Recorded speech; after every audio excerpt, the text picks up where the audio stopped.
Welcome back વિદ્યાર્થી મિત્રો। આ વિડીયોમાં આપણે ગાલા અસાઇનમેન્ટ બુક 2022માં પ્રશ્નપત્ર 1નો વિભાગ સી શરૂ કરીશું। આગળની વિડીયોમાં આપણે વિભાગ એ અને વિભાગ બીના દરેકે દરેક દાખલા ગણાવ્યા છે। ના જોયા હોય તો નીચે લિંક આપેલી છે, ત્યાંથી તમે તે વિડીયો જોઈ શકો છો। શરૂ કરીએ આપણે વિભાગ સી। વિભાગ સી 24 માર્ક્સનું હશે, એટલે કે તમારે 8 દાખલા ગણવાના રહેશે। એક દાખલો 3 માર્ક્સનો હશે અને આના અંદર કેટલાક દાખલા અથવામાં પણ હશે। તો શરૂ કરીએ આપણે કે વિભાગ સી ના અંદર 3 માર્ક્સના દાખલા કેવી રીતે સોલ્વ કરીશું। સૌથી પહેલા 35 નંબરનો દાખલો છે। શરૂ કરીએ આપણે, રકમ વાંચીશું। એક માહિતીના અવલોકનો x/5, x/4, x/2 અને x/3 છે। જો આ માહિતીનો મધ્યસ્થ 10 હોય તો મધ્યક શોધો। તો સૌથી પહેલા રકમ આપણે સમજીએ, શું શોધવાનું છે, શું આપ્યું છે, એના પછી જ દાખલો આપણે શરૂ કર્યું। તો આપણને એક અવલોકનો આપ્યા છે અને મધ્યસ્થની કિંમત આપી છે 10 અને શોધવાનું છે મધ્યક। એટલે આ દાખલો સૌથી પહેલા તો 14મા પ્રકરણનો છે, આંકડાશાસ્ત્રનો। તો શરૂ કેવી રીતે કરીશું? મધ્યક શોધવાનું છે, મધ્યસ્થની કિંમત આપી છે ને અવલોકનો। તો સૌથી પહેલા તમને બે સૂત્ર યાદ હોવા જોઈએ, કારણ કે બે નામ આપ્યા છે, મધ્યક અને મધ્યસ્થ। તો મધ્યકનું સૂત્ર છે જે તમે જોઈ શકો છો, મધ્યક બરાબર, એટલે જેને x બાર કહેવાય, અવલોકનોનો સરવાળો છેદમાં અવલોકનોની સંખ્યા। અવલોકનો એટલે જે રકમમાં જે કિંમતો આપી હોય એને અવલોકનો કહેવાય। તો આપણે જો સૂત્ર મૂકીશું આ, પરંતુ આપણને આ અવલોકનોનો સરવાળો કેવી રીતે કરવો, કારણ કે આપણને અવલોકનોના અંદર ચોક્કસ કિંમત નથી આપી, જો બધામાં x છે। તો સૌથી પહેલા આપણે આ અવલોકનો શોધવા પડે કે આ જે અવલોકનો છે એની ચોક્કસ કિંમતો કઈ। તો સૌથી પહેલા આપણે આમ જે મધ્યસ્થની કિંમત આપી છે 10, તો મધ્યસ્થના ઉપરથી એટલે મધ્યસ્થનું સૂત્ર મૂકીને આપણે આ x એટલે કઈ કિંમત છે તો x શોધીશું। એના પછી આપણે અવલોકનોની ચોક્કસ કિંમત શોધીશું। એના પછી આપણે મધ્યકના અંદર સૂત્રના અંદર કિંમતો મૂકીશું। તો સૌથી પહેલા આપણે મધ્યસ્થનું સૂત્ર મૂકીએ।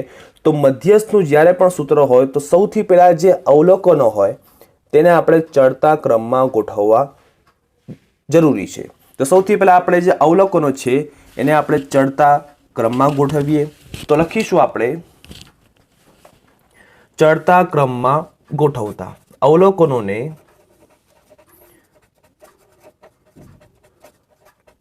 ચડતા ક્રમમાં ગોઠવતા।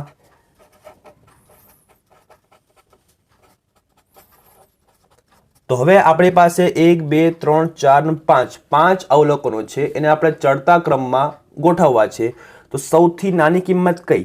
તમે કહેશો કે x અથવા x/2। ના, જેના છેદમાં સૌથી મોટી સંખ્યા હોય ને એ હંમેશા સૌથી નાની સંખ્યા હોય। અપૂર્ણાંકમાં આ તમારે યાદ રાખવાનું। ખાલી 5 4 2 3 આવી એકલી સંખ્યા હોય તો પછી 2 સૌથી નાની, પછી એનાથી મોટી 3, પછી 4, પછી 5, માત્ર એકલી સંખ્યા હોય। પરંતુ આ અપૂર્ણાંકમાં છે, તો છેદમાં જેમ સંખ્યા મોટી હોય એમ એ અપૂર્ણાંક નાનો ગણાય। તો સૌથી નાની સંખ્યા છે એ આવશે x/5, એના પછી આવશે x/4, એના પછી આવશે x/3, x/2 અને છેલ્લે x। તો આપણે ચડતા ક્રમમાં અવલોકનોને ગોઠવી દીધા। હવે આપણે મધ્યસ્થ, કેમ કે આપણને મધ્યસ્થની કિંમત આપી છે 10, તો મધ્યસ્થનું સૂત્ર તમારે યાદ રાખવું પડે, જે તમે જોઈ શકો છો। મધ્યસ્થના બે સૂત્ર છે। જો અહીં લખ્યું છે અવર્ગીકૃત માહિતીનો મધ્યસ્થ। હવે અવર્ગીકૃત એટલે શું? તો સૌથી પહેલા તમે જોઈ શકો છો બાજુમાં દાખલામાં એક કોષ્ટક આપ્યું છે, ત્યાં જો તમને 5 15 15 25 25 30 આવી સંખ્યાઓ આપી છે, તો આને વર્ગ કહેવાય। તો જ્યારે રકમ આપણને વર્ગમાં આપે તો એનો મધ્યસ્થનું સૂત્ર અલગ છે, જે આપણે આગળ કોઈ દાખલો આવશે તો કરીશું। પરંતુ અહીંયા જે આપણને વર્ગ નથી, માત્ર આવી સંખ્યાઓ છે, અવલોકનો છે, તો હવે એનું સૂત્ર છે અલગ છે। તો બે સૂત્ર છે। તો જો અવલોકનોની સંખ્યા અયુગ્મ હોય તો એનું સૂત્ર આ છે, અને જો સંખ્યા યુગ્મ હોય તો એનું સૂત્ર આ છે। અયુગ્મ એટલે એકી સંખ્યા, યુગ્મ એટલે બેકી સંખ્યા। તો જોઈએ કે આ જે અવલોકનો આપણને મળ્યા, જે આપણને રકમમાં આપ્યા છે, તે યુગ્મ છે કે અયુગ્મ? યુગ્મ હોય તો એના માટેનું સૂત્ર અલગ, અયુગ્મ હોય તો એના માટેનું સૂત્ર અલગ. તો જુઓ 1 2 3 4 અને 5 5 અવલોકનો છે અને 5 સંખ્યા છે એકી સંખ્યા. એકી એટલે અયુગ્મ, એટલે સૂત્ર આવશે ઉપરવાળું કે મધ્યસ્થ m બરાબર n પ્લસ 1/2 મૂ અવલોકન. તો જોઈશું આપણને n મળી ગયું. n એટલે અવલોકનની સંખ્યા. તો અહીંયા આપણે એમ લખાય કે અહીંયા n બરાબર 5 મળ્યા, કેમ કે આપણને 5 અવલોકન છે, 1 2 3 4 અને 5. તો આપણે મધ્યસ્થનું ઉપરવાળું સૂત્ર મૂકીશું. તો લખીશું આપણે કે મધ્યસ્થ m બરાબર n પ્લસ 1/2 મૂ અવલોકન. મધ્યસ્થની કિંમત આપણને રકમમાં આપી છે 10, એટલે મધ્યસ્થ એટલે એમના નીચે આપણે 10 મૂકીશું. n એટલે કેટલી સંખ્યા છે? તો n ની કિંમત 5 છે, તો 5 + 1/2 મૂ અવલોકન. 10 ના 10 મૂકીશું, 5 ને 1 6 થાય, 6/2 મૂ અવલોકન.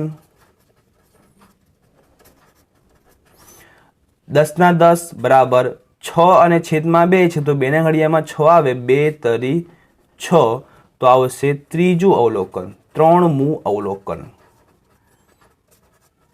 હવે શું આગળ? 3 મૂ અવલોકન એટલે ત્રીજું અવલોકન. તો હવે જોઈએ કે ત્રીજું અવલોકન કયું છે? તો આને ગણાય પહેલું અવલોકન x/5, x/4 બીજું અવલોકન, x/3 ત્રીજું અવલોકન. એનો મતલબ કે 10 ના 10 તો છે બરાબર, ત્રીજું અવલોકન આપણને મળ્યું x/3, તો લખીશું x/3. 3 છે ભાગાકારમાં, બરાબરની આ તરફ જાય તો ગુણાકારમાં. એનો મતલબ કે 10 × 3 10 તરી 30, તો આપણને x ની કિંમત મળશે 30. તો અહીંયા આપણને x ની કિંમત મળી 30. તો આ રીતે આપણે x ની કિંમત શોધી. હવે આપણે આ અવલોકનના અંદર x ની કિંમત મૂકીશું અને ચોક્કસ અવલોકનની કિંમત આપણે મેળવીશું. તો સૌથી પહેલા આપણે જે અવલોકન છે તે લખીશું. અવલોકન x/5, x/4, x/3, x/2 અને x. હવે જ્યાં x દેખાય ત્યાં આપણે 30 મૂકવાના. તો 30/5 મૂકીશું તો 5 6 30 આવું થાય. જો ફરીથી સમજાવું, x એટલે 30, 30/5, x એટલે 30, 30/4, x એટલે 30, 30/3, x એટલે 30, 30/2 અને x એટલે 30 ના 30. તો જો આગળ ભાગ ચાલશે, 5 6 30 એટલે આનું 6 આવી જાય. 4 છે તો 7.5 આવશે, 7.5 તો 7.5 થઈ ગયા. 3 છે 10 તરી 30 એટલે 10 આવે. 2 છે તો 15 દુ 30 ભાગ ચાલે છે એટલે 15 ના 30 ના તો 30 છે. એટલે આપણને જે અવલોકનો જે ચોક્કસ કિંમત મળી તે 6, 7.5, 10, 15 અને 30. હવે આપણે શોધીશું મધ્યક, જે આપણને રકમમાં ઉપર કે છે મધ્યક એટલે x12 શોધવાનું. તો હવે આપણે મધ્યકનું સૂત્ર તમને યાદ હોવું જોઈએ, જે મેં તમને પહેલાં બતાવ્યું હતું. મધ્યક એટલે x12 બરાબર અવલોકનોનો સરવાળો છેદમાં અવલોકનોની સંખ્યા. તો આપણે લખીશું મધ્યક એટલે x12 બરાબર અવલોકનોનો સરવાળો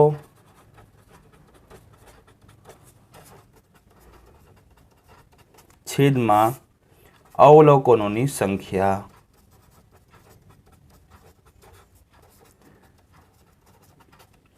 સરવાળો કરીએ એટલે 6 નો કરીએ, 6 + 7.5 + 10 + 15 + 30 છેદમાં કુલ કેટલી સંખ્યા છે? 1 2 3 4 5, તો 5 સંખ્યા છે. કરીશું આપણે સરવાળો. 30 ને 15 45 ને 10 55, 55 ને 6 61, 61 ને 7 68.5 એટલે 68.5 થાય ને છેદમાં 5 તો છે. હવે કરીશું આનો ભાગાકાર આપણે, તો જોઈએ શું જવાબ આવે છે. રફ કામમાં 68.5 અને 5 નો કરીએ ભાગાકાર. કેવી રીતે? તો 68.5 છે છેદમાં 5 છે. સૌથી પહેલાં આપણે પોઈન્ટ દૂર કરીશું.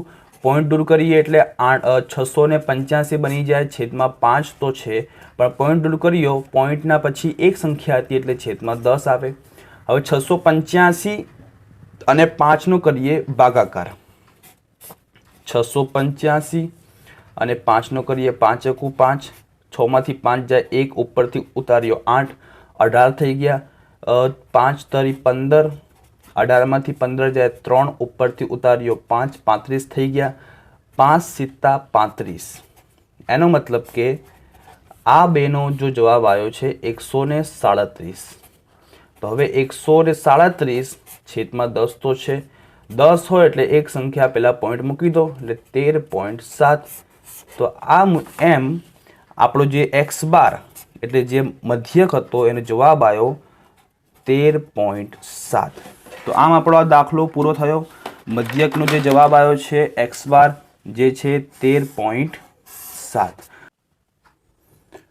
હવે આપણે જોઈશું 36 નંબરનો દાખલો વિભાગ સી ના અંદર, જેમાં રકમ આપી છે. નીચેનું કોષ્ટક 1 વર્ષ દરમિયાન એક દવાખાનામાં દાખલ થયેલા દર્દીઓની ઉંમર દર્શાવે છે. એક કોષ્ટક છે. ઉંમર વર્ષમાં 5, 15, 15, 25, 25, 35, 35, 45, 45, 55 અને 55 ને 65 આવા વર્ગ આપણને આપેલા છે.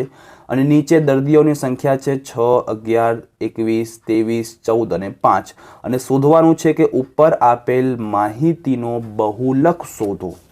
બહુલક શોધવાનો છે એટલે Z શોધવાનો છે. તો સૌથી પહેલાં તમને બહુલક શોધવાનું કહે છે એટલે બહુલકનું સૂત્ર તમને યાદ હોવું જોઈએ, જે તમે જોઈ શકો છો. બહુલકનું સૂત્ર છે Z બરાબર L plus F1 minus F0 છેદમાં 2F1 minus F0 minus F2 ગુણ્યા H.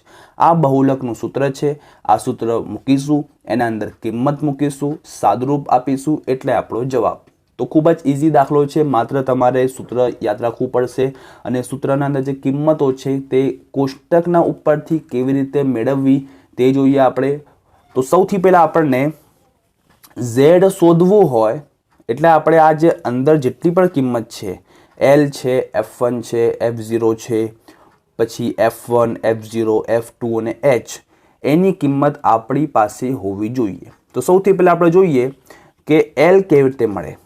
તો સૌથી પહેલાં આ જે તમને કોષ્ટક આપ્યું છે એના અંદર જે દર્દીઓની સંખ્યા, જેને આપણે આવૃત્તિ પણ કહેવાય, ઉપરની જે લાઈન છે એ વર્ગ હોય અને જે નીચેની લાઈન હોય ને એ હંમેશા આવૃત્તિ હોય, જેને F પણ કહેવાય, ફ્રીક્વન્સી કહેવાય અંગ્રેજીમાં. તો આ જે F આપ્યું છે, આવૃત્તિ આપી છે, આવૃત્તિમાં સૌથી મોટી સંખ્યા કઈ, સૌથી મોટી આવૃત્તિ કઈ તમે કહેશો 23. તો 23ના ઉપર કયો વર્ગ? તો 35 અને 45. એ 35, 45માં આગળની સંખ્યા કઈ? તો 35. તો એ આપણને L મળી ગયો. તો યાદ રાખવાનું, L હંમેશા જે આવૃત્તિમાં સૌથી મોટી સંખ્યા હોય એના ઉપરનો જે વર્ગ હોય એ વર્ગમાં જે પહેલી સંખ્યા હોય એ હંમેશા L હોય. તો L આપણને મળી ગયો, L બરાબર 35. ચલો હવે F1 જોઈએ. તો F1 એટલે કે આવૃત્તિ. જો યાદ રાખવાની આ વસ્તુ કે જે F લખેલા છે ને, F1 હોય, F0 હોય, F2 હોય, જેટલા પણ F લખેલા છે, F હંમેશા નીચેની લાઈનમાં મળશે. એટલે આ આવૃત્તિમાંથી જ મળશે. F ક્યારે અહીં ના મળે, કેમ કે આવૃત્તિ આ છે, F એટલે આવૃત્તિ. તો આ લાઈનમાંથી જ F મળશે. ઉપરની લાઈનમાં જે વર્ગ આપેલા છે ત્યાંથી F નહીં મળે. તો F1, તો F1 એટલે આ જે આવૃત્તિની જે લાઈન આપી છે તેમાં સૌથી મોટી આવૃત્તિ કઈ? સૌથી મોટી સંખ્યા 23. તો F1 આપણને મળી ગયા 23. F1 બરાબર 23. F0, તો 23ના આગળ સંખ્યા બિફોર, તો આગળ છે 21, તો એ આપણને F0 મળે. F0 બરાબર 21. F2, 23ના પાછળવાળી સંખ્યા, F1ના આગળ F0 અને F1ના પાછળ F2, તો F2 બરાબર 14. અને છેલ્લે વધ્યા H. તો H એટલે શું? તો H એટલે કે આ જે ઉપરનો વર્ગ આપેલા છે, આ વર્ગના વચ્ચે કેટલો ફરક છે. અને જો બધામાં ફરક સરખો હોવો જોઈએ તો જ દાખલો થાય અને જો વર્ગ સરખા ના હોય તો પેલા વર્ગ સરખા કરવા પડે. તો જો 5 15 એટલે 10નો ફરક, 15 25 એટલે 10નો ફરક, 25 35 એટલે આ બંને વચ્ચે પણ 10નો ફરક, બધાના વચ્ચે 10 10નો તફાવત છે, 10 10નો ફરક છે, 10 10નો ડિફરન્ટ છે. તો આપણે h લખીશું 10. તો આ રીતે આપણને જો સૂત્ર જે છે એની બધી જ કિંમતો મળી ગઈ. હવે આપણે સૂત્ર લખીશું, એની અંદર કિંમત લખીશું અને સાદુરૂપ આપીશું અને આપણો જવાબ આવી જશે. તો સૌથી પહેલા આપણે લખીએ z બરાબર l plus f1 minus f0 છેદમાં 2f1 ઓછા f0 ઓછા f2 ગુણ્યા h. સૌથી પહેલા આ જે f1 વાળા છે ને એનું સાદુરૂપ આપીશું. l અને h ને એમને એમ રાખીશું. તો આપણે l એટલે 35, 35 ના 35 પ્લસ f1 એટલે 23 ઓછા f0 21 છેદમાં 2 2 ના 2 2 અને f1 વચ્ચે ગુણાકાર હોય તો ગુણ્યા f1 એટલે 23 ઓછા f0 21 ઓછા f2 14 ગુણ્યા h એટલે 10. તો આપણે સૂત્રના અંદર કિંમતો મૂકી. હવે સૌથી પહેલા આ જે f1 વાળા છે, f વાળા છે એનું સાદુરૂપ આપીશું. h વાળું એટલે 10 અને l એટલે 35, એ બેને છેલ્લે કરીશું. 35 ના 35 પ્લસનું પ્લસ, 23 ઓછા 21, 23 માંથી 21 જાય એટલે 2 વધશે છેદમાં 2 અને 23 વચ્ચે ગુણાકાર તો 23 દુ 46 થાય. 23 દુ 46, 23 દુ 46 થયું. 46 માંથી 21 બાદ કરીએ તો 25 આવે. 25 માંથી 14 બાદ કરીએ એટલે 11 આવે. એટલે આ બધાનું સાદુરૂપ આપણને 11 મળ્યું. તો આપણે લખીશું છેદમાં 11 ગુણ્યા 10 તો છે. આ જે l વાળું છે ને છેલ્લે કરીશું એટલે જોઈએ કે 10 ને 11 નો ભાગાકાર થાય ના થાય. તો આ બેનો કરીએ ગુણાકાર ઉપરનો. તો 35 નો 35 પ્લસનું પ્લસ 2 ગુણ્યા 10, 10 દુ 20, 20 છેદમાં 11. 20 ને 11 નો કરીએ આપણે ભાગાકાર. રફ કામના અંદર આપણે કરીશું ભાગાકાર 20 અને 11 નું. તો આપણે કરીશું 20 અને 11. તો 20 આવે અંદર, 11 આવે 12. ચાલો 11 નો ઘડિયો બોલીએ. 11 1 11, 20 માંથી 11 જાય 9 વધે, ઉપર પોઈન્ટ મૂકીએ તો 0 આવે, 90 થઈ ગયા. 11 ઈઠા 88, 90 માંથી 88 જાય તો 2 વધે, પોઈન્ટ છે તો 0 આવે, પાછા 20 થઈ ગયા. એટલે પાછા 11 1 11 કરીએ, 20 માંથી 11 જાય તો 9, પોઈન્ટ છે તો 0 એટલે પાછા 90 થઈ ગયા. 11 ઈઠા 88 તો 90 માંથી 88 જાય તો 2. એનો મતલબ કે પાછો 1 આવશે, 8 આવશે, 1 આવશે, 8 આવશે એટલે ચાલ્યા જ કરશે. તો આપણે શોર્ટમાં 1.8 લઈ લઈએ કિંમત. તો આપણે 35 પ્લસ 1.8 આ બેનો કર્યો ભાગાકાર તો 1.8 જવાબ આવ્યો. 35 ના અંદર 1.5 પ્લસ કરીએ તો 35 ને 36 તો 36.8. તો આપણને z મળી ગયો એટલે બહુલક મળ્યો 36.5. તો આમ આપણો 3 માર્ક્સનો દાખલો છે, બહુ ઇઝી છે, જે આપણો પૂરો થઈ ગયો. હવે આપણે જોઈએ 37 નંબરનો દાખલો, જેમાં લખ્યું છે 2x + 3y = 11 અને x ઓછા 2y = -12 નો ઉકેલ લોપની રીતે શોધો અને એવો કે શોધો કે જેથી y બરાબર kx + 3 થાય. એટલે સૌથી પહેલા આપણે જે આપણને બે સમીકરણ આપેલા છે, આ બે સમીકરણનો લોપની રીતે ઉકેલ શોધવાનો. એટલે x ને y શોધીશું. એના ઉપરથી પછી આ જે સમીકરણ એક આપ્યું છે y બરાબર kx + 3, એના અંદર k શોધીશું. તો ખૂબ જ ઇઝી દાખલો છે. આ પ્રકરણ નંબર 3નો દાખલો છે, દ્વિચલ સમીકરણ યુગ્મ છે. સૌથી પહેલા આપણે જે બે સમીકરણ આપેલા છે તેને લખીશું. તો લખીએ આપણે 2x + 3y = 11. આને આપણે સમીકરણ નંબર 1 નામ આપીએ. એવી રીતે બીજું લખીશું એના નીચે x ઓછા 2y = -12. આને આપણે સમીકરણ 2 નામ આપીશું. હવે શોધવાનું છે આપણે આનો ઉકેલ મેળવવાનો છે લોપની રીતે. તો જ્યારે લોપી રીતે ઉકેલ મેળવવાનો હોય એનો મતલબ કે કાં તો એક્સને સરખા કરો કાં તો વાયને સરખા કરો, કોઈ પણ એકને સરખા કરવાના. તો જો વાયને સરખા કરીએ તો 3ના ઘડિયામાં 2 ના આવે, 2ના ઘડિયામાં 3 ના આવે, તો આ સરખા થાય. પણ પહેલાં આપણે એક્સને કરીશું, કારણ કે જો એક્સ અહીંયા 2x છે, અહીંયા 1x છે, તો જો અહીંયા 2x થઈ જાય તો 2x સરખા થઈ જાય. એનો મતલબ કે આ જે સમીકરણ 2 છે એના જો x છે, જો xને આપણે 2 વડે ગુણી લઈએ, 2 ગુણ્યા x, તો અહીંયા 2x થઈ જશે. તો આપણે માત્ર xને ના ગુણવા પડે, આપણે આખા સમીકરણને ગુણવું પડશે.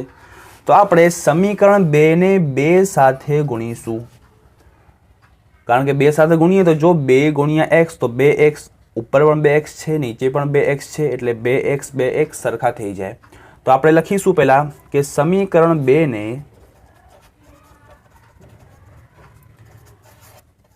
2 વડે ગુણતા. તો સમીકરણ 1 છે એને તો એમ જ લખીશું 2x + 3y = 11. સમીકરણ 2 ને ગુણીશું 2 સાથે તો 2 ગુણ્યા x એટલે 2x થાય, ઓછા 2 ગુણ્યા 2y તો 2 દુ 4 એટલે 4y બરાબર 12 દુ 24, પણ કેવા 24? -24. લોપ કરીશું. લોપ કરવા માટે જો હવે 2x સરખા થઈ ગયા, પણ લોપ ક્યારે થાય? જ્યારે બંનેની નિશાની અલગ અલગ હોય. જ્યારે અહીંયા સરખી છે તો આપણે જે નીચેવાળું જે સમીકરણ છે એની નિશાની બધાની ચેન્જ કરીશું. આનું પ્લસ હતું તો માઇનસ, માઇનસ છે તો પ્લસ, માઇનસ છે તો પ્લસ. તો હવે 2x લોપ થઈ જાય એટલે કેન્સલ થઈ જાય. 3y પ્લસમાં છે, 4y પણ પ્લસમાં છે, પ્લસ પ્લસ એટલે પ્લસ, 4 ને 3 7 એટલે 7y બરાબર 11 પણ પ્લસમાં છે, 24 પણ પ્લસમાં છે, 24 ને 11 એટલે કે 35 થાય. y શોધવું છે તો y બરાબર 35, 7 છે ગુણાકારમાં, આ તરફ જાય તો છેદમાં જશે ભાગાકારમાં. 7 પંચા 35, એનો મતલબ કે y બરાબર 5. yની કિંમત આપણને 5 મળી ગઈ. હવે yની કિંમત જે મળી 5, એ yની કિંમતને આ કોઈ પણ સમીકરણના અંદર ઉમેરીએ તો આપણે સમીકરણ 1ના અંદર yની કિંમત મૂકીશું. તો લખીશું આપણે સમીકરણ 1, પહેલાં એમ લખીએ કે yની કિંમત સમીકરણ 1માં મૂકતા. 1માં મૂકીએ આપણે 2x + 3y = 11. આ સમીકરણ 1 લખ્યું. એના અંદર yની કિંમત આપણે મૂકીશું તો 2x ના 2x, પ્લસના પ્લસ, 3 ના 3y એટલે 5 બરાબર 11. 2x ના 2x, 3 પંચા 15, 15 બરાબર 11. 2x બરાબર 11 + 15, આ તરફ જાય તો -15. 2x બરાબર 15 માંથી 11 જાય તો -4. x બરાબર -4, 2 ગુણાકારમાં છે, આ તરફ જાય તો ભાગાકારમાં, તો 2 દુ 4. એનો મતલબ કે x બરાબર આપણને -2 મળ્યા.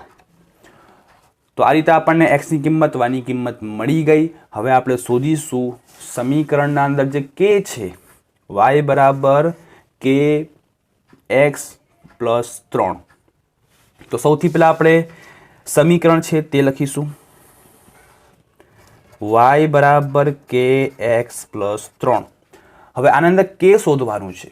તો હવે આના અંદર y અને x ને y ની કિંમત તો આપણી પાસે છે જ. x ની કિંમત છે જે આપણને મળી -2, y ની કિંમત છે 5. તો હવે આ y અને x ની જગ્યાએ એની કિંમત લખીશું. y એટલે 5, k ના k, x એટલે -2 પ્લસ 3 ના 3, 5 ના 5, 2 ગુણ્યા k એટલે -2k પ્લસ 3. શોધવાના છે આપણે k એટલે +3 બરાબરની આ તરફ જાય તો માઇનસમાં થઈ જાય. 5 માંથી 3 જાય તો 2 વધે, આ તરફ -2k તો છે જ. k શોધવું છે, -2 ગુણાકારમાં છે, આ તરફ જાય તો ભાગાકારમાં જાય.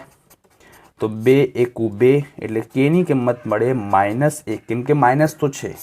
તો આમ આપણને k મળી ગયો -1. હવે આપણે જોઈશું 37 નંબરનો અથવાનો જે દાખલો છે, જેમાં લખ્યું છે નીચેના સમીકરણ યુગ્મ સુસંગત છે કે સુસંગત નથી તે નક્કી કરો, અને 3 સમીકરણ આપેલા છે. 3 માર્ક્સનો દાખલો છે એટલે 3 દાખલા છે, એક દાખલો 1 માર્ક્સનો. ખૂબ જ ઇઝી છે. હવે આ સમીકરણો સુસંગત છે કે નથી તેના માટે તમને આ કોષ્ટક યાદ હોવું જોઈએ, જે તમે અહીંયા જોઈ શકો છો. તો સૌથી પહેલાં કેવી રીતે આને આપણે સોલ્વ કરીશું? તો સૌથી પહેલાં આપણે પહેલું સમીકરણને સોલ્વ કરીએ, સમજીએ. તમને એક જો તમે ધ્યાનથી જોશો તમને બાકીના બે આવડી જશે. તો સૌથી પહેલાં આપણે પહેલાંની વાત કરીએ. અહીંયા 1 નંબર લખું છું. સૌથી પહેલાં જે આપણને બે સમીકરણ આપ્યા છે એ બંને સમીકરણને પ્રમાણિત સ્વરૂપમાં ફેરવવા પડે, એટલે કે બધી સંખ્યાઓ બરાબરની ડાબી બાજુ હોવી જોઈએ અને બરાબરની જમણી બાજુ 0 હોવું જોઈએ. એને કહેવાય પ્રમાણિત સ્વરૂપ. તો અહીંયા 3x ને 2y તો બરાબરની ડાબી બાજુ જ છે, 5 બરાબરની આ તરફ છે એટલે 5 ને આ તરફ લાવવો પડે. તો સૌથી પહેલાં આપણે 3x પ્લસ 2y, 5 પ્લસમાં છે આ તરફ આવે તો -5 બરાબર 0. તો આ થઈ ગયું. અને આ જે બીજું સમીકરણ છે એને જો આપણે ફેરવીએ પ્રમાણિત સ્વરૂપમાં તો 2x ઓછા 3y એની જગ્યાએ છે 7 પ્લસમાં છે આ તરફ લાવીશું તો -7 બરાબર 0. તો આ રીતે સૌથી પહેલાં આપણે સમીકરણને પ્રમાણિત સ્વરૂપમાં ફેરવ્યું. એના પછી હવે આપણે a1, a2, b1, b2, c1, c2ની કિંમત મેળવીએ. કેવી રીતે? તો જે પહેલું સમીકરણ છે એના અંદર તમને 3 પદ દેખાતા હશે, પહેલું પદ, બીજું પદ, ત્રીજું પદ. તો પહેલા પદના અંદર જે સંખ્યા હોય એને a1 કહેવાય, બીજા પદમાં જે સંખ્યા હોય તેને b1 કહેવાય અને ત્રીજા પદમાં જે સંખ્યા છે એને c1 કહેવાશે. એવી જ રીતે અહીંયા a2, b2 અને c2. તો સૌથી પહેલાં આપણે લખીએ a1. તો a1 અહીંયા 3 છે, b1 અહીંયા 2 છે અને c1 -5 છે. એવી રીતે અહીંયા મળી છે આપણને a2 જે 2 છે, b2 -3 છે અને c2 -7 છે. તો આ રીતે આપણને a1, b1, c1, a2, b2, c2ની કિંમત મળી ગઈ. હવે આપણે કરીએ a1, a2નો ગુણોત્તર એટલે ભાગાકાર, b1, b2નો ભાગાકાર અને c1, c2નો ભાગાકાર. તો આપણે લખીશું a1 છેદમાં a2, a1 છે 3, a2 છે 2, ભાગાકાર ના થાય એટલે જવાબ આ જ ગણાય. હવે કરીશું b1 છેદમાં b2નો, b1 છે 2, b2 છે -3, ભાગ ના ચાલે એટલે આ જ જવાબ. એવી રીતે c1 છેદમાં c2, c1 છે -5, c2 છે -7, માઇનસ કેન્સલ એટલે કે 5 છેદમાં 7. તો આ રીતે આપણને a1, b1, a1, a2, b1, b2 અને c1, c2નો ગુણોત્તર આપણને જવાબ મળ્યો. તમે જોઈ શકો છો કે a1, a2નો ગુણોત્તર ને b1, b2નો ગુણોત્તર કેવો છે? સરખો છે કે અલગ અલગ? જો a1 છેદમાં a2નો જવાબ છે 3/2, b1 છેદમાં b2નો જવાબ છે 2/-3. આ બંને અલગ અલગ છે. તો જોઈએ આપણે આ કોષ્ટકમાં. તો જો પહેલું જ છે a1 છેદમાં a2 નોટ ઇક્વલ b1 છેદમાં b2, એટલે જ્યારે a1, a2નો ગુણોત્તર ને b1, b2નો ગુણોત્તર સરખો ના હોય તો એ સુસંગત છે. જો બાકીમાં બીજા બેમાં સરખા છે, a1, a2નો ગુણોત્તર, b1, b2નો ગુણોત્તર સરખા છે એટલે વચ્ચે બરાબર છે. અહીંયા પણ જો a1 છેદમાં a2 બરાબર b1 છેદમાં b2 એટલે આ બંને પણ સરખા છે. પણ અહીંયા તો આપણને સરખા નથી. તો સરખા ના હોય એનો મતલબ કે આ સુસંગત છે. તો અહીંયા આપણે એમ લખીશું કે a1 છેદમાં a2 નોટ ઇક્વલ b1 છેદમાં b2 માટે સુસંગત છે. તો આ રીતે આપણો પહેલો દાખલો અહીંયા પૂરો થઈ ગયો, જે કોષ્ટકના ઉપરથી જ છે.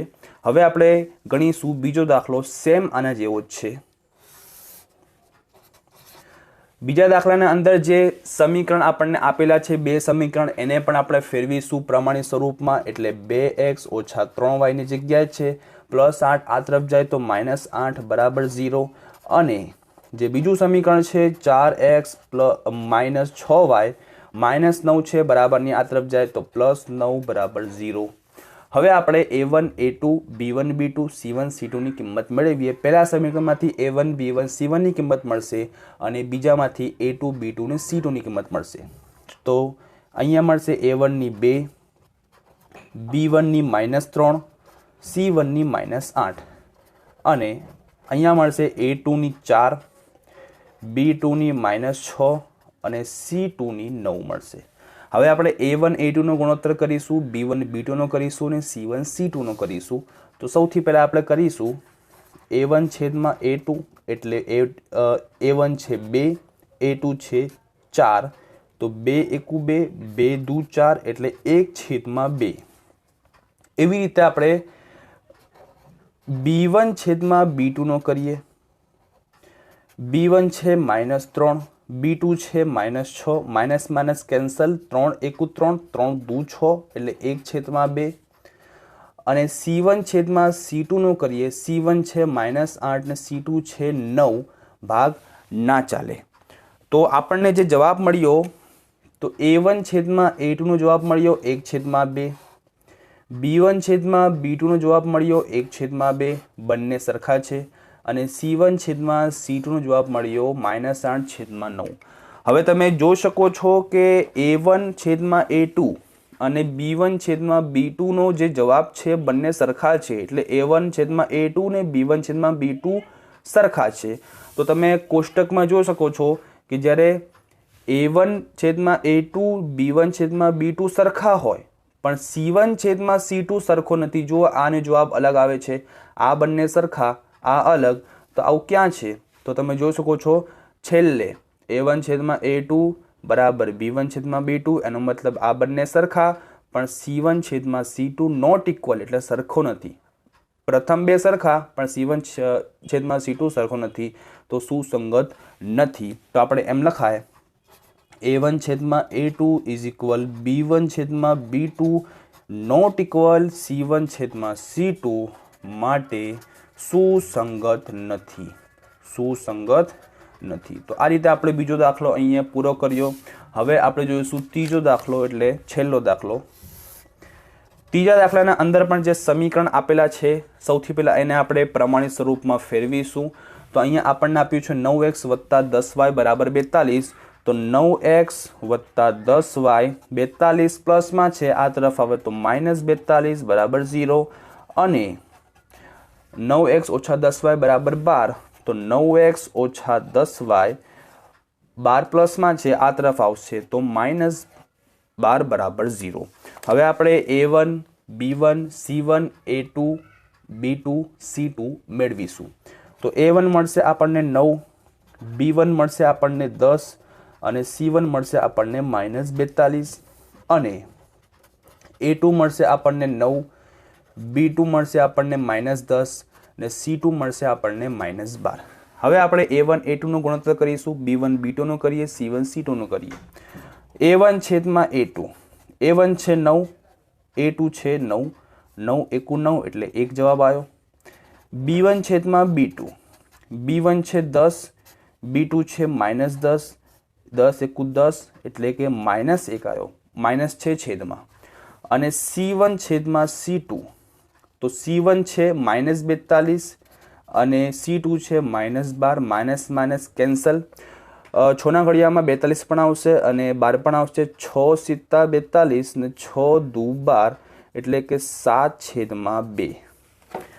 તો હવે તમે જોઈ શકો છો A1 છેદમાં A2 નો જવાબ છે 1 આવ્યો, B1 છેદમાં B2 નો જવાબ છે -1 આવ્યો અને C1 છેદમાં C2 નો જવાબ છે 7 છેદમાં 2. તો જોવા જઈએ તો ત્રણેયના જવાબ અલગ અલગ છે અને આ બંનેના તો અલગ જ છે. તો આ કોષ્ટક પરથી શું કહી શકાય? તો કોષ્ટક પરથી આપણે કહી શકાય પહેલું, કેમ કે જો બીજા ત્રીજામાં તો A1 A2 B1 B2 સરખું છે, અહીંયા પણ A1 A2 B1 B2 સરખું છે. જ્યારે આપણે સરખું નથી આવતું તો આપણે લખીશું અહીંયા કે A1 છેદમાં A2 નોટ ઇક્વલ B1 છેદમાં B2, માટે સુસંગત છે. તો લખીશું સુસંગત છે.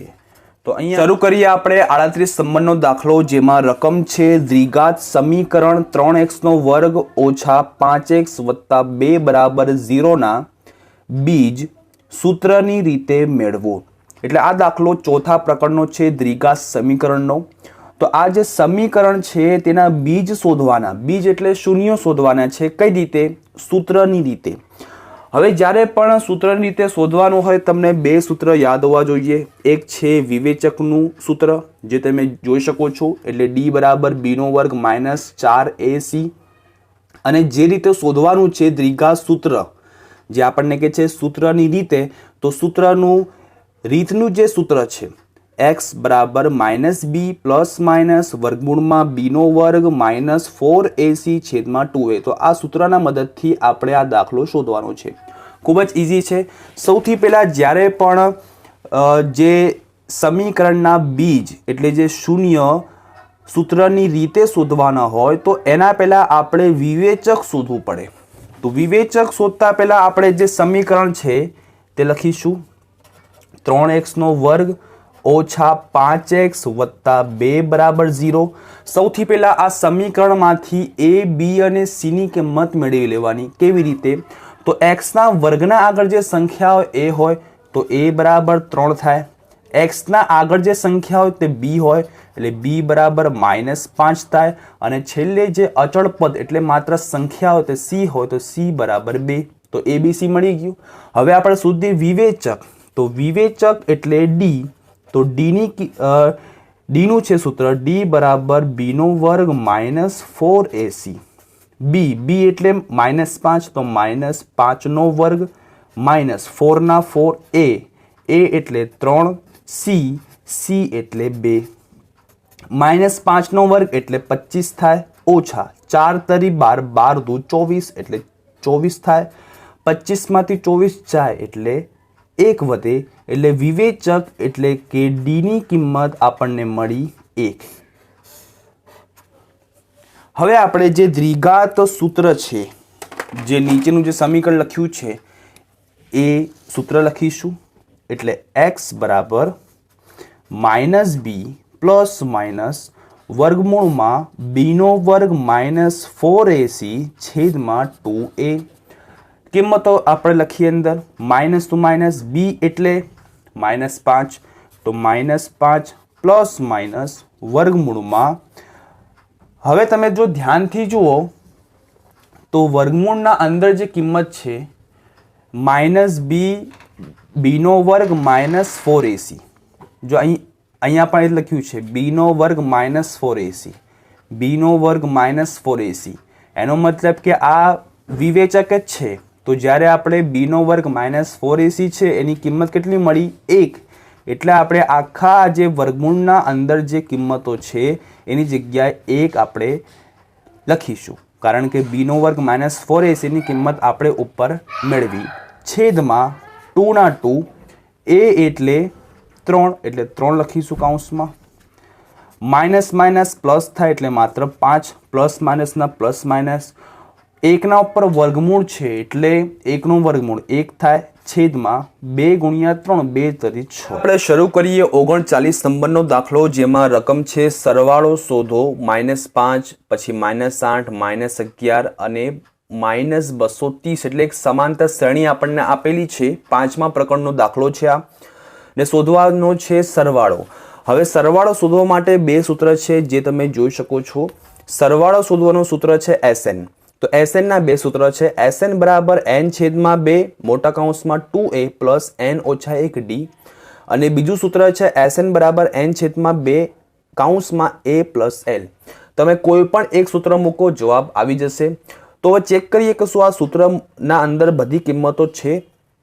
આપણે શોધવાનું છે SN. તો SN શોધવું હોય તો આ બધી કિંમતો આપણી પાસે હોવી જોઈએ. ચલો a એટલે શું? પહેલું પદ. તો આપણે પહેલા જે લિસ્ટ છે એ બનાવતા જઈએ કે કઈ કઈ કિંમત આપી છે. તો જ્યારે પણ સમાંતર શ્રેણી આપે એનો મતલબ કે પહેલું પદ હોય એ a હોય. તો અહીંયા આપણે a બરાબર -5 લખીશું એટલે આપણને a મળી ગયું. એને પછી d જોઈએ. d એટલે તફાવત, એટલે બીજા પદમાંથી પહેલું પદ બાદ કરો. તો d બરાબર a2 માઇનસ a1. a2 એટલે કે બીજું પદ એટલે -8 છે. આ માઇનસ a1 એટલે પહેલું પદ એટલે -5 છે. -8 માઇનસ માઇનસ પ્લસ એટલે 5. -8 પ્લસ 5 એટલે માઇનસ પ્લસ માઇનસ 8 માંથી 5 જાય એટલે 3. પણ કેવા 3? -3. એટલે d ની કિંમત મળી -3. એના પછી છેલ્લું પદ છે જેને આપણે an પણ કહેવાય અને l પણ કહેવાય. છેલ્લા પદને એન પણ કહીશું, એલ પણ કહીશું, જેની કિંમત છે -230. તો આપણને એન એટલે છેલ્લા પદ પણ છે, એલ પણ છે, ડી પણ છે, એ પણ છે. તો જો આપણે કોઈ પણ એક સૂત્ર મૂકીએ, ધારો કે આપણે પહેલું વાળું સૂત્ર મૂકીએ તો આપણી પાસે એની કિંમત પણ છે, ડીની કિંમત પણ છે, એન નથી. જો બીજી કિંમત આપણે આ જે બીજું સૂત્ર મૂકીશું તો તેના અંદર એ પણ છે, એલ પણ છે, એન નથી. એનો મતલબ કે જો તમે કોઈ પણ સૂત્ર મૂકો, પહેલું મૂકો કે બીજું મૂકો, આપણી પાસે એન એટલે પદોની સંખ્યા, એનની કિંમત નથી. તો આપણે સૌથી પહેલા એનની કિંમત શોધવી પડશે. કેવી રીતે? તો એનની કિંમત શોધવા માટે જે ઉપરનું જે સૂત્ર છે, પદ શોધવાનું સૂત્ર એન વાળું, તે મૂકીશું અને એના મદદથી આપણે પહેલા એન શોધીશું. એનની કિંમત મળી જાય એના પછી આપણે કોઈ પણ એક સૂત્ર મૂકીને સરવાળો શોધી લઈશું. તો સૌથી પહેલા આપણે એન મૂકીએ. એન બરાબર a પ્લસ કૌંસમાં n ઓછા 1d.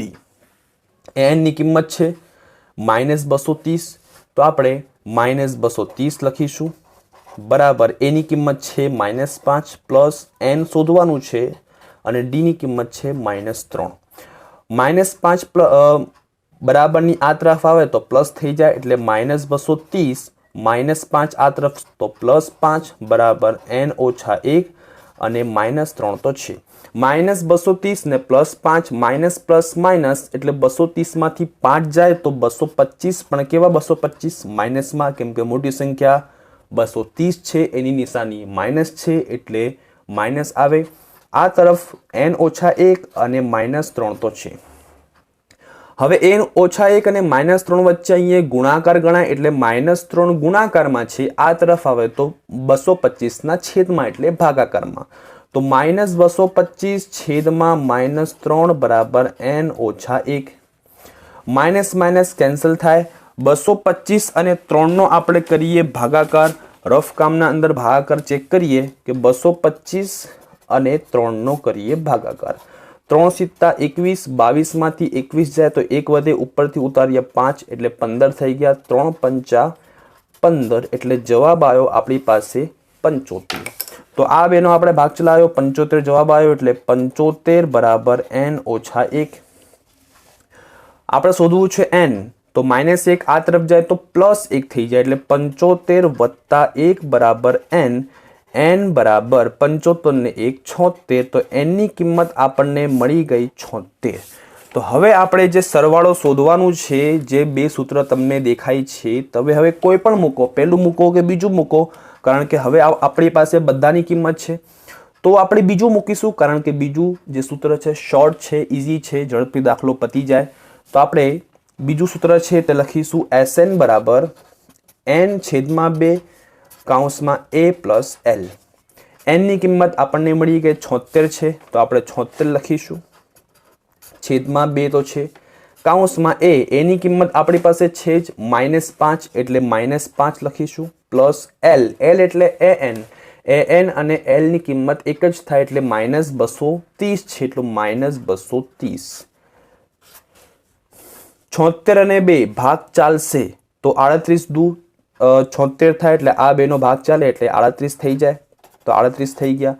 કૌંસમાં -5 તો છે, માઇનસ પ્લસ માઇનસ 230 ના 230, માઇનસ માઇનસ પ્લસ થાય એટલે 230 ને 5 235, પણ કેવા માઇનસમાં. રફ કામમાં 235 અને 38 નો કરીશું ગુણાકાર. તો 235 ને ઉપર મૂકીશું અને 38 ને નીચે મૂકીશું. કરીશું ગુણાકાર, બે સંખ્યા છે તો 1 શૂન્ય આવે. 3 પંચા 15 નો 5 ઉપર વધી પડી 1, 3 તરી 9, 9 ને 1 10 ની શૂન્ય ઉપર વધી પડી 1, 3 દુ 6 ને 1 7. હવે 8 નો વારો, 8 પંચા 40 ની શૂન્ય ઉપર વધી પડી 4, 8 તરી 24, 24 ને 4 28 નો 8 ઉપર વધી પડી 2, 8 દુ 16, 16 ને 2 18. કરીએ હવે સરવાળો 0 0 0, 8 ને 5 13 નો 3 ઉપર વધી 1, 1 ને 8 9 ને 7 ને 1 8. એટલે એનો 235 અને 38 નો જવાબ આવ્યો 8930. પણ એક સંખ્યા છે માઇનસ એટલે માઇનસમાં જવાબ આવ્યો. એટલે આપણને જે સરવાળો છે Sn છે એની કિંમત મળી -8930. તો અહીંયા આપણો જે 39 નંબરનો જે દાખલો હતો તે આપણો પૂરો થયો. હવે આપણે શરૂ કરીએ 40 નંબરનો દાખલો. 40 નંબરના દાખલામાં રકમ છે કૌંસમાં 1 2 એટલે એક બિંદુના યામ છે, બીજો યામ છે 4y, ત્રીજો યામ છે x 6 અને ચોથો યામ છે 3 અને 5. તો આ 4 બિંદુના યામ આપેલા છે. એ એક સમાંતર બાજુ ચતુષ્કોણના ક્રમિક શિરોબિંદુઓ હોય તો x ને y શોધો. એટલે આ જે 4 કૌંસમાં જે તમને x અને y દેખાય છે આ બંનેની કિંમત શોધવાની છે. અને આ ચારે બિંદુ છે તે એક ક્રમિક એટલે સમાંતર બાજુ ચતુષ્કોણના ક્રમિક શિરોબિંદુ છે. તો સૌથી પહેલા આપણે સમાંતર બાજુ ચતુષ્કોણની આકૃતિ દોરીશું. ધારો કે આ સમાંતર બાજુ ચતુષ્કોણની આકૃતિ છે અને આ એના ક્રમિક શિરોબિંદુ એટલે A લખીશું, B અહીંયા, C અને D. અને કે છે કે આ જે 4 કૌંસ છે એ આ બિંદુના યામ છે. એટલે આ જે 1 2 છે ને એ હશે A ના યામ એટલે 1 2 છે A ના યામ. આ જે 4y છે B ના યામ છે એટલે 4y અહીં લખીશું. x 6 C ના યામ x 6, D છે 3 5 એટલે 3 અને 5. તો આ રીતે આપણે 4 બિંદુના યામ લખી દીધા. હવે હું A ને C ને જોડું એનો મતલબ કે વિકર્ણ કહેવાય. તો A ને C ને મેં જોડ્યું તો આ થઈ ગયો વિકર્ણ. એવી રીતે B ને D ને જોડું તો એ પણ થઈ ગયો વિકર્ણ. તો આ પણ વિકર્ણ BD. બંને જ્યાં છેદે છે એટલે અહીંયા છેદે છે ત્યાં ધારો કે હું M બિંદુ નામ આપું. હવે તમારે એક વાત યાદ રાખવાની, એક નિયમ યાદ રાખવાનો કે જો AC છે જે વિકર્ણ છે એના વચ્ચે M બિંદુ આવે છે. એનો મતલબ કે આ M બિંદુ છે AC નો મધ્ય બિંદુ છે. એવી રીતે આ જો BD છે વિકર્ણ એ BD ના વચ્ચે M આવે છે. એનો મતલબ કે M બિંદુ એ BD નો પણ મધ્ય બિંદુ છે. તો મૂળ વાત એ છે કે AC નો મધ્ય બિંદુ એટલે M, BD નો મધ્ય બિંદુ એટલે M. એનો મતલબ કે AC નો મધ્ય બિંદુ અને BD નો મધ્ય બિંદુ એક જ છે એટલે સરખો છે, સમાન છે. તો આ વસ્તુ તમારે યાદ રાખવાનું કે સમાંતર બાજુ ચતુષ્કોણ હોય તો સમાંતર બાજુ ચતુષ્કોણના વિકર્ણનો મધ્ય બિંદુ સમાન હોય. તો એનો મતલબ કે મધ્ય બિંદુના યામનું સૂત્ર તમને યાદ હોવું જોઈએ, જે તમે જોઈ શકો છો મધ્ય બિંદુના યામ. તો આપણે બે વાર સૂત્ર આવશે કેમ કે AC નું મધ્ય બિંદુ અને BD નું મધ્ય બિંદુ. તો જોઈએ આપણે દાખલાના અંદર આગળ. તો અહીંયા આપણે એમ લખીશું સૌથી પહેલા કે AC નું મધ્ય બિંદુ, AC નું મધ્ય બિંદુ બરાબર BD નું મધ્ય બિંદુ. એટલે AC નું મધ્ય બિંદુ જે છે એ અને જે BD નું મધ્ય બિંદુ છે એ બંને કેવા છે? સરખા છે. તો મધ્ય બિંદુ છે એટલે મધ્ય બિંદુના યામનું સૂત્ર મૂકીશું. એના પહેલા A, તો A ના જે યામ છે એ લખી દઈએ, 1 અને 2 છે. એવી રીતે C છે તો C ના યામ છે x 6 લખી દઈએ. એવી રીતે B, તો B ના યામ છે 4 ને y અને D, તો D ના યામ છે 3 અને 5. એનો મતલબ કે હવે ધારો આપણે AC નું મધ્ય બિંદુ એટલે AC ના મધ્ય બિંદુનું સૂત્ર છે x1 પ્લસ x2 છેદમાં 2 y1 પ્લસ y2 છેદમાં 2. આ થઈ ગયું AC ના મધ્ય બિંદુના યામનું સૂત્ર. એવી રીતે અહીંયા પણ BD નું મધ્ય બિંદુ તો એ સૂત્ર આવે x1 પ્લસ x2 છેદમાં 2 y1 પ્લસ y2 છેદમાં 2. હવે x1 x2 y1 y2 ની કિંમત શું? તો જો આપણે AC નું આ સૂત્ર છે તો AC નું સૂત્ર છે તો એનો મતલબ કે જે A ના જે યામ હોય એ હોય x1 y1. એવી રીતે C ના યામ છે x2 y2. એવી રીતે અહીંયા પણ x1 y1 અને x2 y2. તો આ રીતે આપણે લખીશું. ચાલો, તો x1 એટલે 1 પ્લસ x2 એટલે x છેદમાં 2, y1 એટલે 2 પ્લસ y2 એટલે 6 છેદમાં 2. એવી રીતે અહીંયા x1 એટલે 4 પ્લસ x2 એટલે 3 છેદમાં 2, y1 એટલે y પ્લસ y2 એટલે 5 છેદમાં 2. હવે તમે અહીંયા જોઈ શકો છો કે 1 અને x નો સરવાળો ના થાય એટલે જેમ છે તેમ જ મુકાય, છેદમાં 2 ના 2, અહીંયા 2 ને 6 8 થાય, 8 છેદમાં 2, એવી રીતે અહીંયા 4 ને 3 7 થાય, 7 છેદમાં 2, y ને 5 નો સરવાળો ના થાય એટલે જેમ છે તેમ જ મુકાય. હવે આ તો જેમ છે તેમ જ મૂક્યું.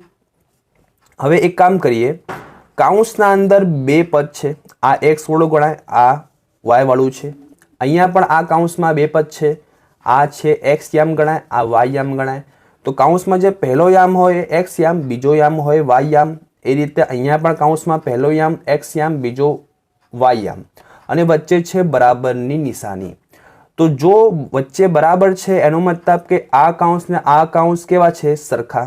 એનો મતલબ આના x યામ y યામ અને આના x યામ અને y યામ સરખા. તો જો બંને કૌંસ સરખા તો બંનેના યામ પણ સરખા. એનો મતલબ કે બંનેના x યામ પણ સરખા, બંનેના y યામ પણ સરખા. તો હવે આપણે શું કરીશું? x યામને સરખાવીશું અને y યામને સરખાવીશું. તો અહીંયા x યામ છે 1 પ્લસ x છેદમાં 2 બરાબર અહીંયા છે x યામ 7 છેદમાં 2 અને આ તરફ y યામ છે 8 છેદમાં 2, આ તરફ y યામ છે y પ્લસ 5 છેદમાં 2. હવે કરીશું ચોકડી ગુણાકાર, આનો ગુણાકાર આની સાથે, આનો ગુણાકાર આની સાથે. તો 1 પ્લસ x નો ગુણાકાર 2 સાથે એટલે 2 નો ગુણાકાર x, 1 પ્લસ x સાથે, 7 દુ 14. એવી રીતે અહીંયા કરીશું, આ 2 નો ગુણાકાર, આ 2 નો ગુણાકાર, 8 દુ 16 થાય બરાબર 2 નો ગુણાકાર આખા y પ્લસ 5 સાથે. ચલો 2 નો ગુણાકાર 1 અને x સાથે થાય, 2 ગુણ્યા 1 એટલે 2, 2 ગુણ્યા x એટલે 2x બરાબર 14. એવી રીતે અહીંયા કરીશું આપણે, 16 ના 16 તો છે, 2 ગુણ્યા y તો 2y ને 2 પંચા 10. શોધવું છે આપણે x એટલે 2 પ્લસમાં છે, આ તરફ જાય તો માઇનસમાં, તો 2x બરાબર 14 ઓછા 2, 2x બરાબર 14 માંથી 2 જાય તો 12, 2 ગુણાકારમાં આ તરફ જાય તો ભાગાકારમાં, તો x બરાબર 12 ના છેદમાં 2 આવે એટલે 2 છંગ 12. તો x ની કિંમત આપણને મળી 6. તો આપણને x ની કિંમત મળી. એ રીતે y શોધવું છે, 10 પ્લસમાં છે આ તરફ આવે તો -10 બરાબર 2y, 16 માંથી 10 જાય તો 6 બરાબર 2y, 2 ગુણાકારમાં છે આ તરફ જાય તો 6 ના છેદમાં જાય તો 2 તરી 6 એટલે y બરાબર 3. તો આ રીતે આપણને x અને y ની કિંમત મળી ગઈ. હવે આપણે શરૂ કરીશું 41 નંબરનો દાખલો, જેમાં લખ્યું છે રોનક લાકડાના નળાકારમાંથી બંને બાજુએથી અર્ધગોલક કાઢી એક શોપીસ બનાવ્યો છે. જો નળાકારની ઊંચાઈ 10 સેમી અને પાયાનો વ્યાસ 7 સેમી હોય તો શોપીસનું કુલ પૃષ્ઠફળ સેમીના વર્ગમાં શોધો. અને પાયની કિંમત આપણને આપી છે 22/7. તો એટલે આપણે શોધવાનું છે કુલ પૃષ્ઠફળ. પૃષ્ઠફળ એટલે ક્ષેત્રફળ એટલે બહારનું માપ. જે શોપીસ છે, જે આકાર બનશે એ આકારની બહારની સપાટીનું માપ કેટલું. તો સૌથી પહેલા આ જે દાખલો છે એના અંદર આપણે આકૃતિ દોરીશું, સમજીશું કયું સૂત્ર આવે અને કઈ કિંમત આપી છે, પછી આપણે શરૂ કરીશું. તો સૌથી પહેલા કે છે નળાકાર. તો આપણે સૌથી પહેલા નળાકાર દોરીશું. નળાકારની આકૃતિ આવી હોય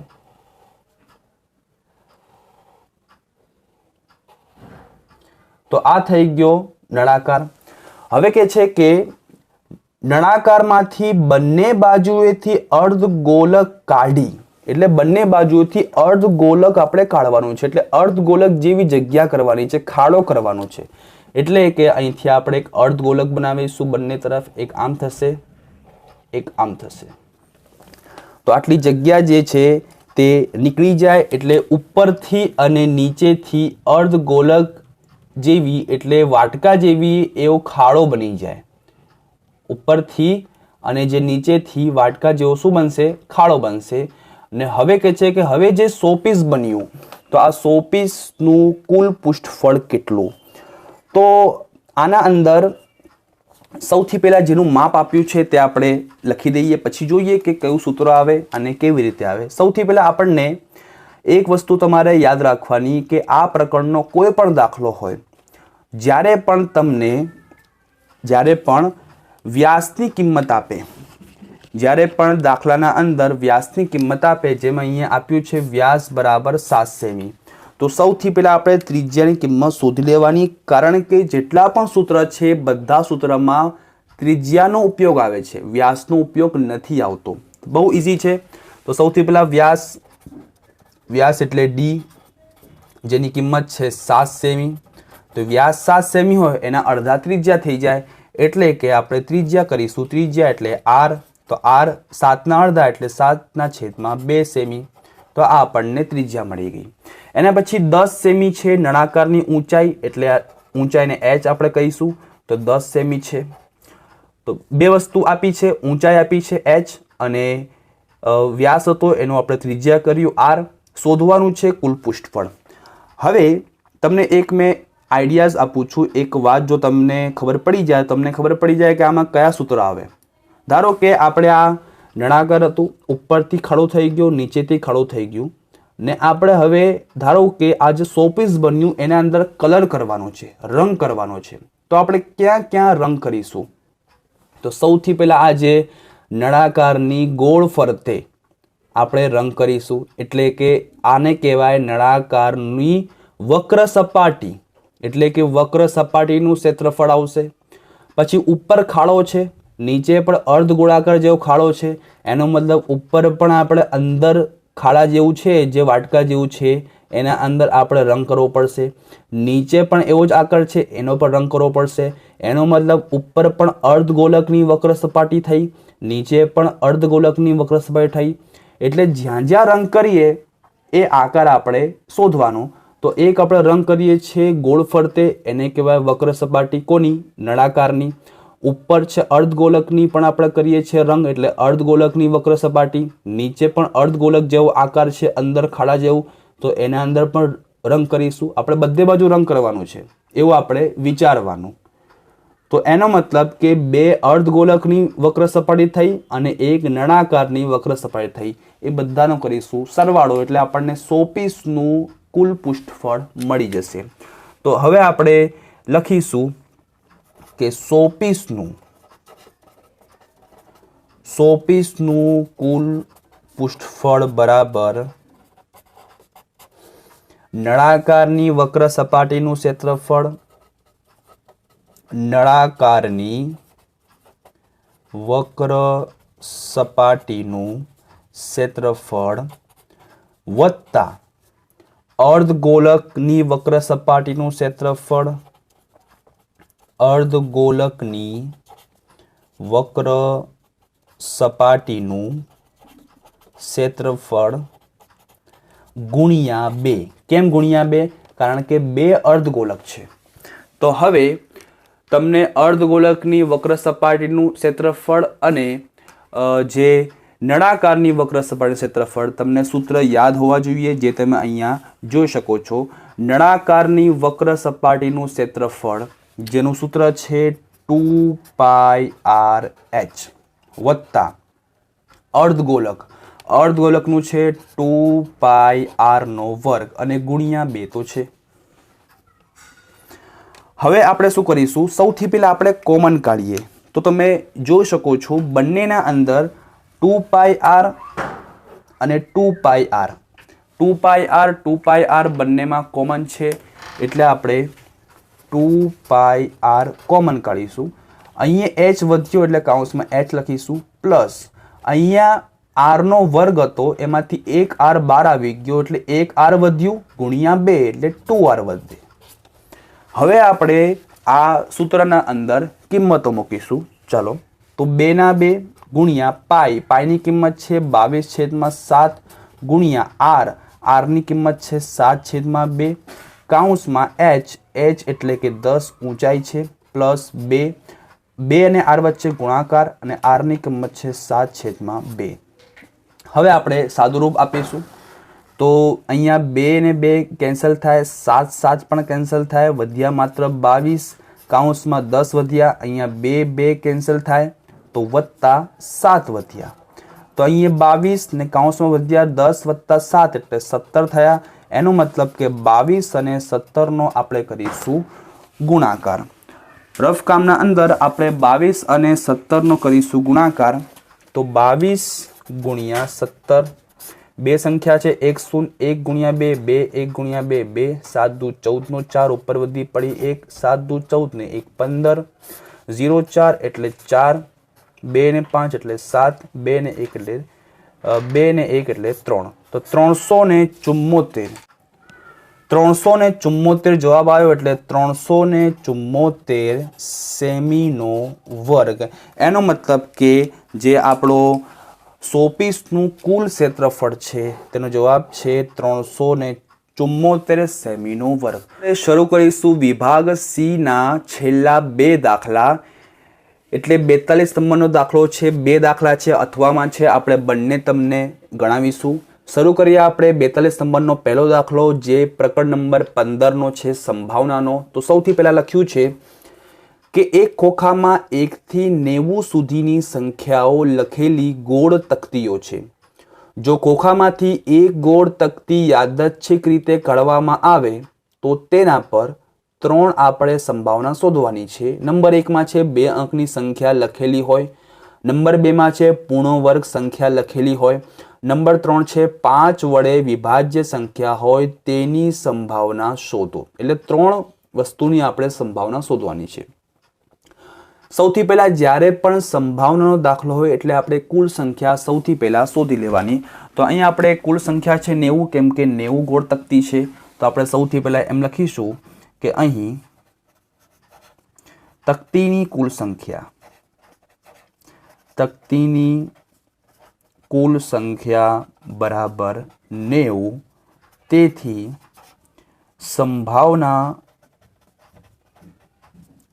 સંભાવનાનું કુલ પરિણામ, તેથી કુલ પરિણામ પણ કેટલું આવશે 90. તો આપણને કુલ પરિણામ મળી ગયું. હવે આપણે સૌથી પહેલો જે દાખલો છે, પહેલો જે વસ્તુ છે તે શોધીશું.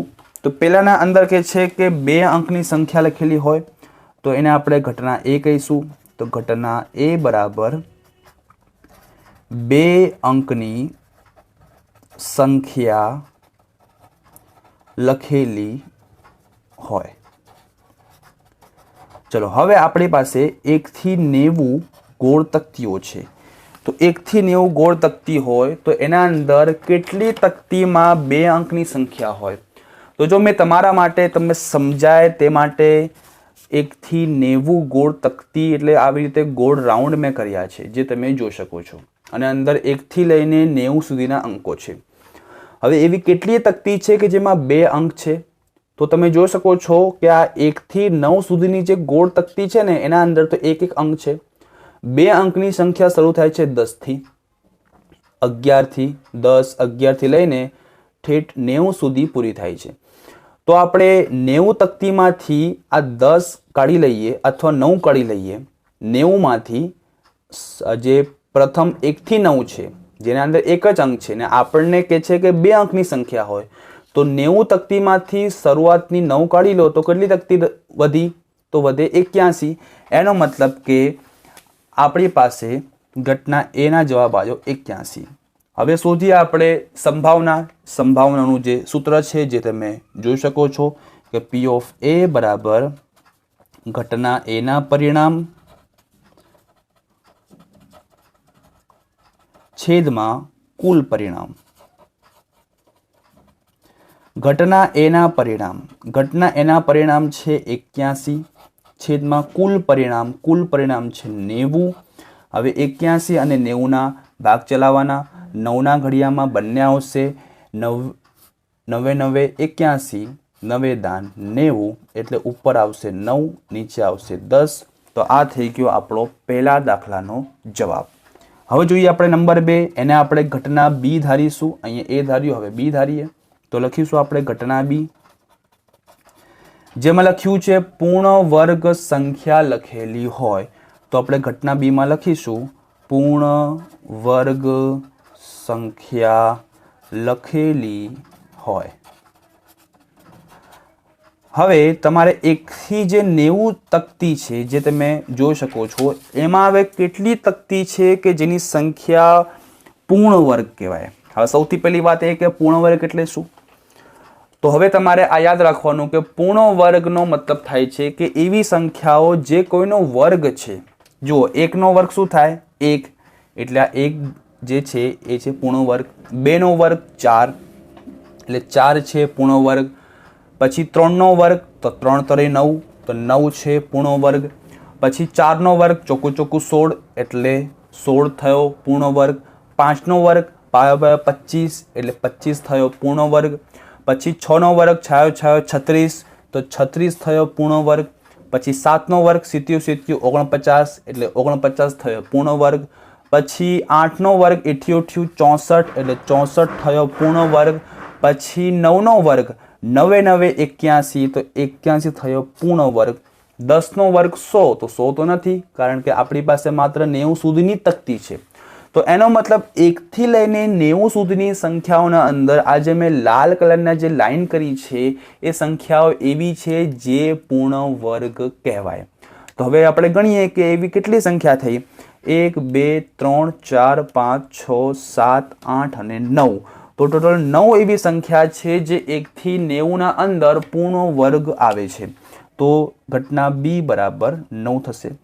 શોધીએ હવે સંભાવના. અહીં ઘટના A હતું, અહીંયા આપણે P ઓફ A હતું, હવે P ઓફ B મૂકવાનું. તો P ઓફ B બરાબર, અહીંયા આપણે ઉપર લખ્યું હતું ઘટના A ના પરિણામ, અહીંયા લખવાનું ઘટના B ના પરિણામ. તો ઘટના B ના પરિણામ છેદમાં કુલ પરિણામ. ઘટના B ના પરિણામ છે 9, કુલ પરિણામ છે 90. 9ના ઘડિયામાં બંને આવે, 9 એકુ 9, 9 દાન 90, એટલે 1/10. તો આ થઈ ગયો આપણે બીજા નંબરની સંભાવનાનો જવાબ. હવે આપણે જોઈએ નંબર 3. નંબર 3ના અંદર એને આપણે ઘટના C ધારીશું. તો લખીશું આપણે એને 3 નંબરમાં લખીશું ઘટના C. તો ઘટના C બરાબર, અહીં કહે છે 5 વડે વિભાજ્ય સંખ્યા હોય તેની સંભાવના શોધો. તો લખીશું 5 વડે વિભાજ્ય હોય. 5 વડે વિભાજ્ય હોય. હવે આપણે 1 થી 90ના અંદર એવી કેટલી સંખ્યા છે જે 5 વડે વિભાજ્ય હોય? તો 5 વડે વિભાજ્ય હોય એનો મતલબ કે 5 વડે ભાગ ચાલે. તો એક વસ્તુ યાદ રાખવાની કે જે સંખ્યાનો છેલ્લો અંક 5 હોય અથવા 0 હોય તો એ હંમેશા 5 વડે વિભાજ્ય હોય, એટલે 5 વડે ભાગ ચાલે. તો જોઈએ 5 છે જે 5 વડે ભાગ ચાલે, 10, પછી 15, 20, 25, 30, 35, 40, 45, 50, 55, 60, 65, 70, 75, 80, 85 ને 90. તો આ બધી સંખ્યાઓ એવી છે કે જે 5 વડે ભાગ ચાલશે, એનો મતલબ કે 5 વડે વિભાજ્ય છે. તો જોઈએ કે એવી કેટલી સંખ્યાઓ છે.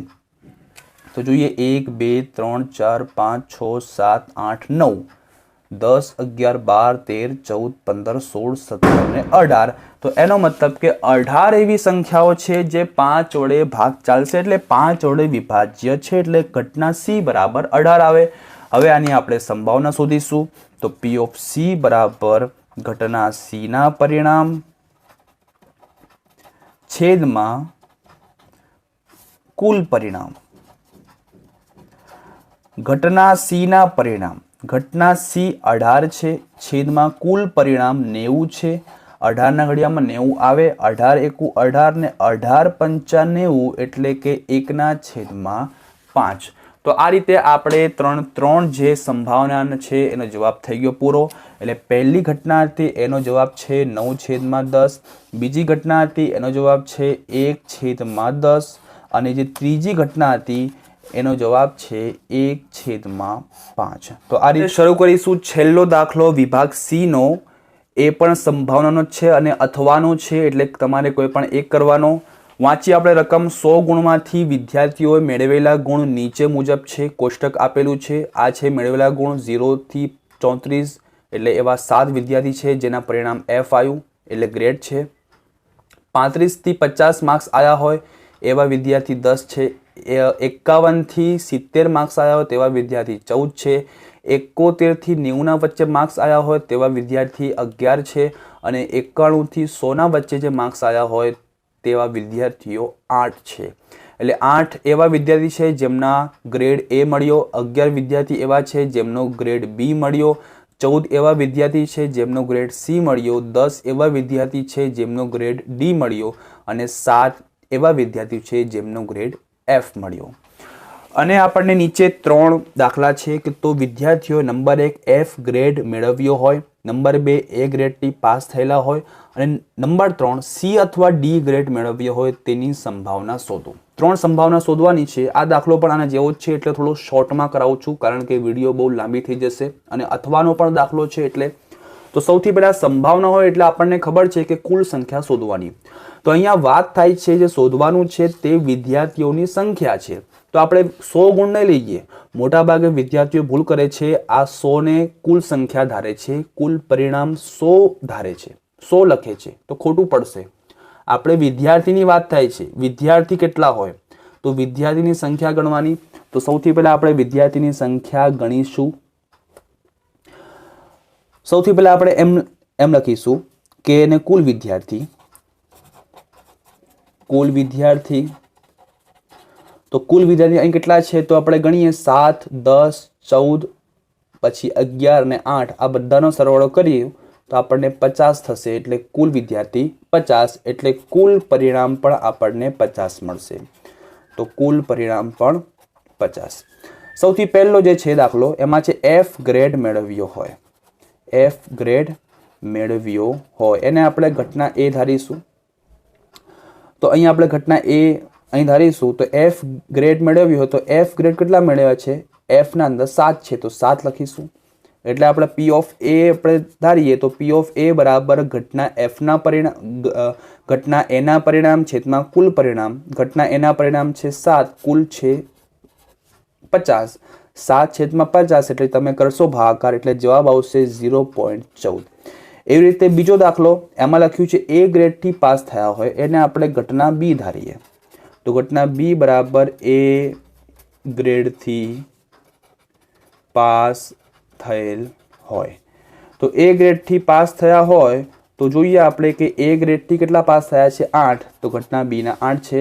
તો આપણે પી ઓફ બી એટલે બીની સંભાવના ઘટના બીના પરિણામ એટલે 8 છેદમાં કુલ પરિણામ એટલે 50 તો 8/50 નો તમે કરશો ભાગાકાર તો જવાબ આવશે 0.16. એવી રીતે ત્રીજો દાખલો છે જેમાં આપણે ઘટના સી ધારીએ. ઘટના સી બરાબર અહીંયા કે છે સી અથવા ડી ગ્રેડ એટલે સીના પણ જોવાના ડીના પણ જોવાના. સીના છે 14, ડીના છે 10 તો 10 + 14 એટલે કે 24 થાય. તો એનો મતલબ કે આપણે પી ઓફ સી બરાબર ઘટના સીના પરિણામ છેદમાં કુલ. તો સીના પરિણામ છે 24, કુલ પરિણામ છે 50, 24/50 તમે કરશો ભાગાકાર તો જવાબ આવશે 0.48. તો અહીંયા આપણો વિભાગ સી છે તે પૂરો થઈ ગયો. છેલ્લો દાખલો થોડો શોર્ટમાં કરાયો છે કારણ કે વિડીયો ખૂબ જ લાંબી થઈ ગઈ છે અને અથવાનો દાખલો છે તો આપણે કોઈ પણ તમે 42 નંબરમાં જે 2 દાખલા છે સંભાવનાના કોઈ પણ એક તમે કરી શકો છો. નેક્સ્ટ વિડીયોના અંદર આપણે વિભાગ ડી શરૂ કરીશું.